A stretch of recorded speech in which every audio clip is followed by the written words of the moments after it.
Banyak orang yang beranggapan bahwa itu kan masalah fisik, bukan masalah yang krusial, masalah sepele. Mungkin sulit buat mereka membedakan antara ketegasan dan temperamental, antara orang yang berlaku tegas sama orang yang emosional. Kalau sampai terjadi hal seperti itu, apakah tidak berbahaya kita mempercayakan keputusan negara dengan orang yang bertemperamen seperti Pak Prabowo ini?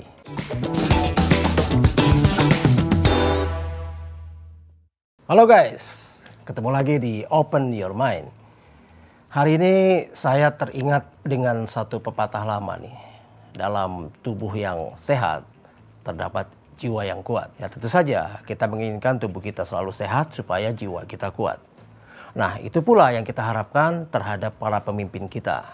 Kita mengharapkan pemimpin kita adalah orang yang kuat, sehat, supaya apa? Memiliki jiwa mental yang kuat. Pada tanggal 29 Mei lalu, Pak Ganjar, Pak Prabowo diajak sama Pak Jokowi untuk belusukan ke Pasar Grogolan, kalau tidak salah namanya, di daerah Pekalongan. Di sana memang pasti udaranya panas dan jalannya juga agak jauh, belum lagi ramai dengan begitu banyak warga yang datang. Nah, kita lihat Pak Prabowo tampak begitu kelelahan. Keringat bercucuran di mana-mana. Sementara Pak Ganjar ya santai-santai aja. Ya sebagian orang mengatakan bahwa ya pemimpin itu kan yang dibutuhkan pikirannya, pandangan-pandangannya, kebijakannya, bukan fisiknya karena dia bukan kuli.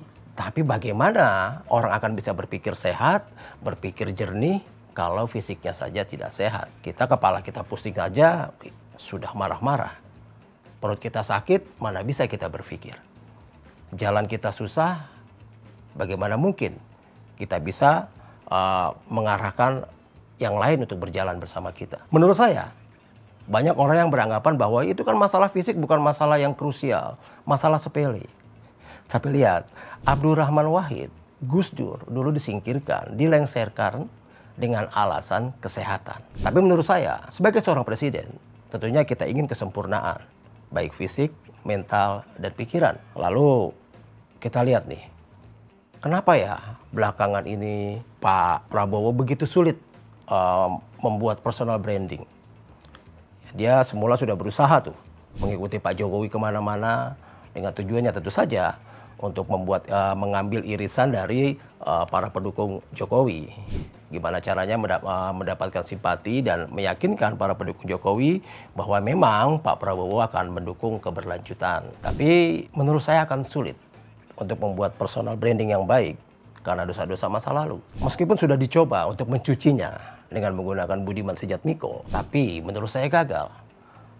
Karena justru kesan yang ditangkap oleh masyarakat, malah Pak Prabowo berkoalisi bekerja sama dengan orang-orang yang tidak setia. Karena yang dilihat sama orang bukan Budiman Sujatmikonya yang mendukung Prabowo, tapi telah berkhianat kepada para aktivis dan partainya. Isu inilah yang justru malah mendowngrade personality atau personal brandingnya Pak Prabowo.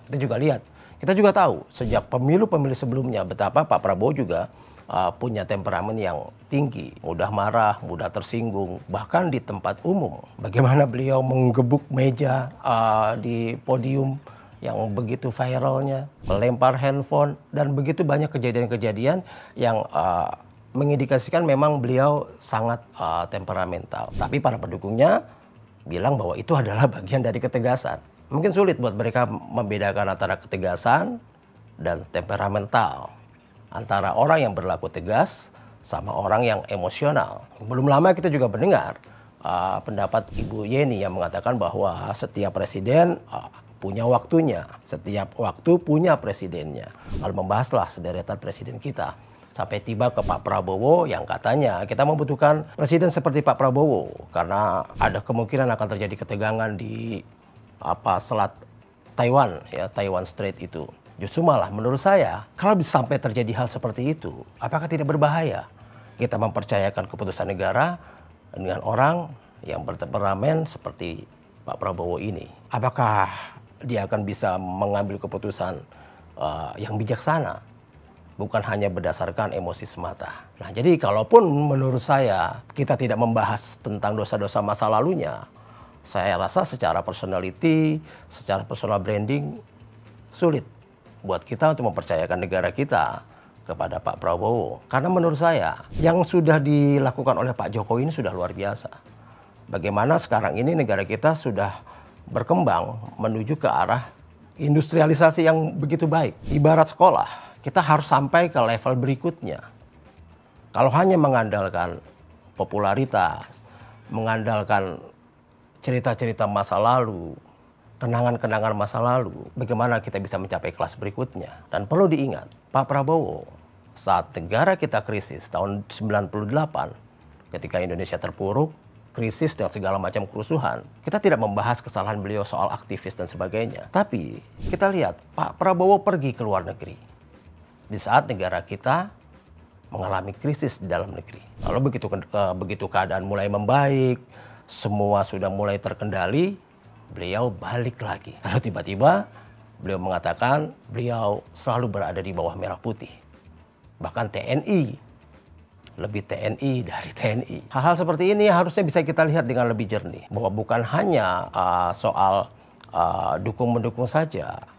Tapi kiranya kita bisa melihatnya juga dengan hati dan tidak membabi buta. Supaya kita bisa menentukan arah kemana bangsa kita. Karena di tahun pemilu ini, tanpa hati yang jernih, maka kita pasti akan salah pilih. Salam and open your mind.